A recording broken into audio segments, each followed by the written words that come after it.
আসসালামু আলাইকুম। আশা করি সকলে ভালো আছেন। আজ অফিসিয়াল কাজে পরিবেশ অধিদপ্তরে গিয়েছিলাম। জেটিএলডি প্ল্যান্ট কিভাবে প্রেজেন্টেশন দিতে হয়, এই প্রেজেন্টেশন দেওয়ার জন্য আমার অফিস থেকে আমি গিয়েছিলাম একটা প্রেজেন্টেশন রেডি করে। পরিবেশ অধিদপ্তরের মহামান্য ডিরেক্টর স্যারের কাছে সে একটি বড় স্ক্রিন বা একটা পর্দার মাধ্যমে আমার প্রেজেন্টেশনটাকে আমি তার কাছে উপস্থাপন করি।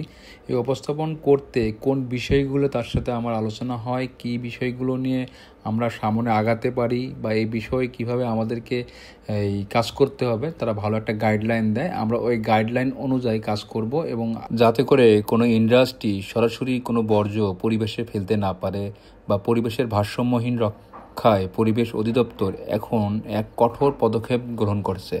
আসলে বাস্তবে এই পদক্ষেপটি কতটুকু কার্যকর হবে তা দেখা যাবে 2027 সালের জুন পর্যন্ত। বাংলাদেশে আমার মনে হয় এরকম কঠোর পদক্ষেপ গ্রহণ করা আসলে পরিবেশ অধিদপ্তরের কতটা সাকসেসফুলি কাজ হবে তার জন্য অপেক্ষা করতে হবে 2027 সালের জুনের পর্যন্ত ইন্ডাস্ট্রিগুলোর দিকে তাকিয়ে থেকে। ধন্যবাদ।